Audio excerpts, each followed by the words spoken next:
जय श्री राम, जय माता दी।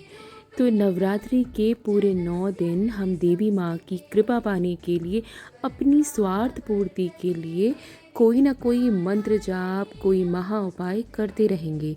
लेकिन क्यों ना हम कुछ माता रानी के लिए निस्वार्थ भाव से उनकी पसंद की चीज़ें भोग में लगाएं, जिससे माता रानी खुद ब खुद हमें वो चीज़ें दे दें जो हम शायद मांग कर भी ना पा सकें।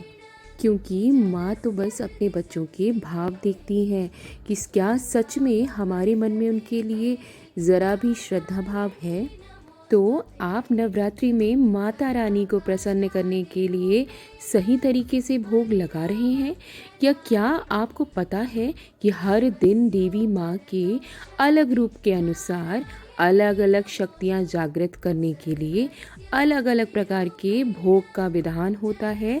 और अगर आप नवरात्रि में सही भोग अर्पित करते हैं तो माता रानी की विशेष कृपा प्राप्त हो जाएगी और मैया आपसे प्रसन्न होकर आपकी सभी मनोकामनाएं पूर्ण कर देंगी। तो आइए जानते हैं, लेकिन उससे पहले नवरात्रि से रिलेटेड साथ ही ज्योतिष से जुड़ी सभी प्रकार की जानकारी के लिए आप इस चैनल को सब्सक्राइब कर सकते हैं। साथ ही अपने मित्रों में वीडियो शेयर भी कर सकते हैं। तो वीडियो अंत तक ज़रूर देखें कि माता रानी को कैसे प्रसन्न करेंगे हम 9 देवियों के लिए सही भोग सही तरीके से लगाकर। तो पहला दिन माँ शैलपुत्री का होता है, क्योंकि जीवन में स्थिरता और पॉजिटिव एनर्जी की नींव है और ये जीवन में समृद्धि का प्रतीक भी है जो कि आरोग्यता फैलाता है। अब जानते हैं दूसरे दिन यानी कि माँ ब्रह्मचारिणी, जो कि है संकल्प शक्ति की प्रतीक। तो भोग में मैया को मिश्री या फिर चीनी भोग में लगानी है। आप चाहें तो घर में ही बनी कोई बर्फ़ी भी भोग में लगा सकते हैं। महत्व इस बात का है कि मिश्री का भोग लगाने से मन की शुद्धता, मिठास और संकल्प शक्ति बढ़ती है। तीसरे दिन माँ चंद्रघंटा, जो है शौर्य और पराक्रम की प्रतीक, उन्हें भोग लगाना है दूध से बनी खीर का।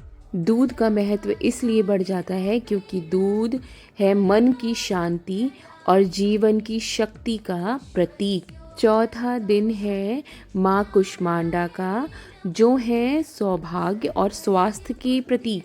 इनको भोग लगाना है मालपुआ का।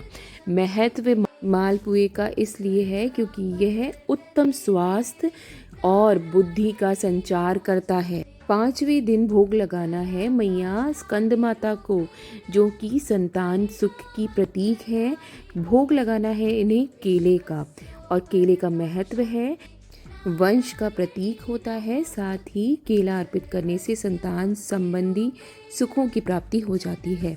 अब आता है छठा दिन, जो है माँ कात्यायनी का, और मैया है विवाह और प्रेम संबंधों की प्रतीक। और माँ को प्रिय है शहद। शहद का महत्व इसलिए है कि विवाह में आ रही कोई भी बाधा हो और दाम्पत्य जीवन की मधुरता शहद बढ़ा देता है। सातवां दिन होता है माँ कालरात्रि का, जो है शत्रुनाश और भय मुक्ति की प्रतीक, और इनको लगता है भोग नारियल का। नारियल के भोग का महत्व ये है कि ये भय, बाधाएं और वंश वृद्धि को करता है संचरित। और अब चलते हैं आठवें दिन, जो है माँ महागौरी का, जो है सौंदर्य और मनवांछित फल देने वाली। इनको भोग लगता है हलवे पूड़ी का। तो हलवा पूड़ी भोग लगाने से ऐश्वर्य, धन और मनवांछित फलों की प्राप्ति होती है। और नवा दिन, जो है माँ सिद्धिदात्री का, जो है सभी सिद्धियों की प्राप्ति की प्रतीक। इनको भोग लगता है पके अन्न का, मौसमी फलों का, नारियल का व साथ ही चने का भी मैया को भोग लगाया जाता है। और इसका संबंध है जीवन में हर क्षेत्र की सफलता, साथ ही सभी सिद्धियों की प्राप्ति से। माता रानी के भोग में हमेशा सात्विकता का ध्यान रखें।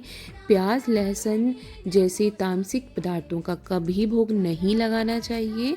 साथ ही चांदी या तांबे के बर्तन में यदि संभव हो, आपका सामर्थ्य हो तो भोग लगाएं और शुद्धता का ध्यान अवश्य रखें। साथ ही गाय के घी का उपयोग करना सबसे अच्छा रहता है, माता रानी को अत्यंत प्रिय भी है और भोग अर्पण करने के बाद ही ग्रहण करना चाहिए।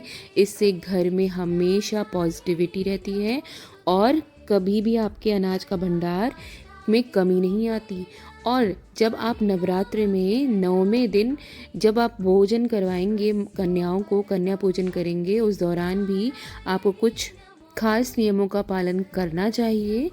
और अगर आप इसी प्रकार की जानकारी चाहते हैं तो चैनल को सब्सक्राइब करना बिल्कुल ना भूलें।